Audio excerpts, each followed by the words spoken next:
What's going on, Mets fans? It's your host of the More and Beer Podcast, Deverell Davis, and I'm so sorry for the sun glare.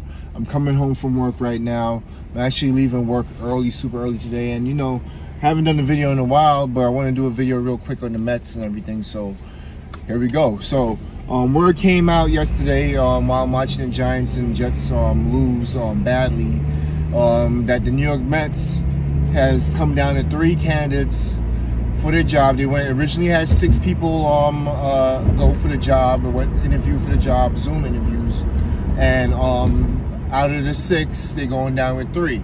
So we recapped the 6 that went all together. You have the regulars that you all know about already: Buck Showalter, the bench coach from Tampa Bay Rays, Mike Quattrero, I can't pronounce his name correctly, bench coach from Houston Astros, Jose Espada, first base coach from the Dodgers, which was a last minute replacement for Don Kelly, taking his name out of it, and I think his name is McCullough, and cops going by, and we also had Brad Ausmus, who was probably the early favorite. And who was the other person? Who was the 6th person? Jeez. Oh, person that I actually like, Bob Guerin. I actually liked him a lot. I actually thought he was probably he was in the organization as a bench coach, and I thought he would be a good dark horse person for that manager's position.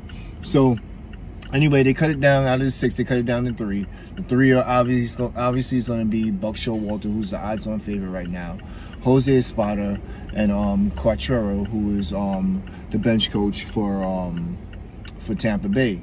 Now, as far as experience is involved, the Buck has all the experience in the world. Over 20 years with 4 different organizations, winning each time in each organization he was in. Not winning the big one, but winning enough to be a person that's a good person at building the organization correctly. So he's the odds-on favorite. Then you got hot up-and-comers in Jose Espada, who's everybody has pretty much been talking about this guy for a few years now. He was a former Yankee third base coach, been with Houston for the last 2 times they went to the World Series, and he's pretty much heavy in analytics. Took over for Alex Cora when Alex Cora left after he was bench coach of Houston. So good resume. Familiar with New York. Like I said, he was also a third base coach for the Yankees. Mike Quattrero. Now, he's the 3rd one, and he's one that I like, but I also don't like. I think he has a high ceiling as a manager, but he also has a low floor, in my opinion, meaning I think he could totally flop in New York. So let's call him candidate number 3, and that's how I rank him. I would say right now it's Showalter at 1, Espada at 2. If you want to win right now, if you want to have a winning team, not sure if Showalter can get him over the hump, but he can make the team competitive and make them pretty much a viable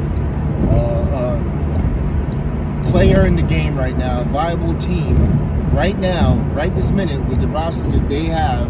He can make them possibly a National League East champ, and even a contender to win the pennant. Now, he's never won the pennant or took a team, past. I don't think they went out of the division series. Not sure if Baltimore made out of the division series and made to the American League Championship, but he's taken that team to the playoffs a lot of times, and he's taken every team he's been with pretty much to the playoffs. I'm certain in Arizona he did so. His best chance for winning the chip, unfortunately, was in '94. When the Yankees and Montreal was on a collision course to the World Series. But of course, we had to strike shortened season, so that didn't happen. So Buck will play well in New York. I think he's 65 years old right now. You might get him for a good 3 years. I think they should sign him to a 3-year contract with maybe another year as an option. But the thing is, if you're gonna sign Buck, right, make sure he has a bench coach that you're gonna groom, because you don't want to see a revolving door of coaches and managers in here. You want to keep the structure, keep it going. Like a lot of the teams have heir apparents to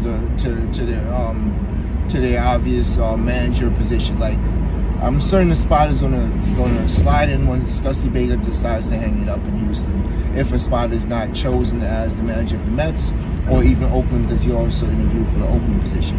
So that's the way I think they should do it with Buck now. Buck, if you want to hire Buck, hire him, but also hire a person that's going to be a bench coach, that's going to be the future coach. Now, I hate to dwell on something that's in the past, but Luis Rojas would be a perfect bench coach if he wasn't put into that position as a manager when he wasn't ready.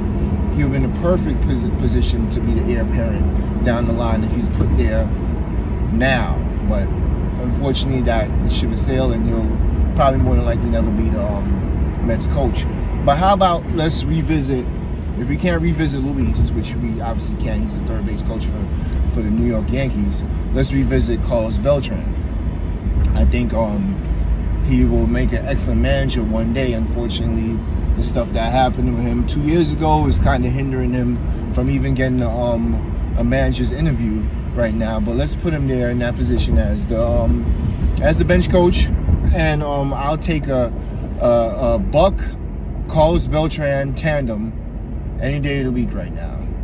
All right. Now Jose Espada, I think, is going to end up as a close second in this race.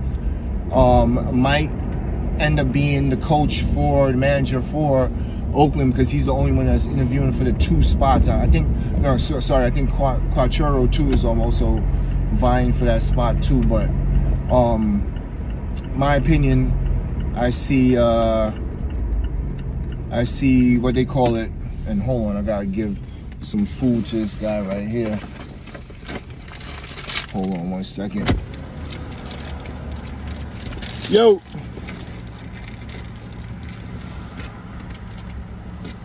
Thank you, brother. No doubt, man. Enjoy it, man. Have a good holiday. You too, okay? Take care, man. All right? Take care of yourself. Stay warm.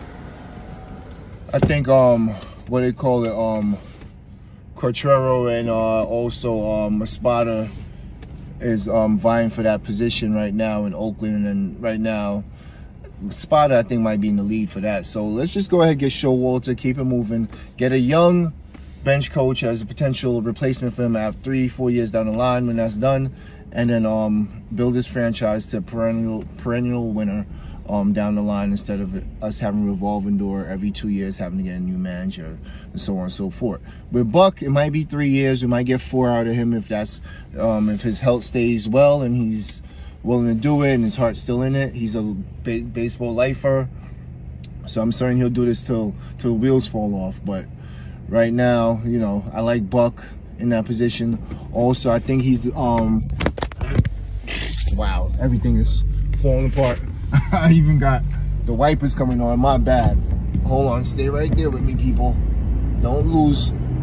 All right, and we're back, I think. All right, I'm gonna cut this short because I'm driving and it's hard to do videos when you're driving. You got people up your ass and I'm driving super slow and shit, and I got the wipers going.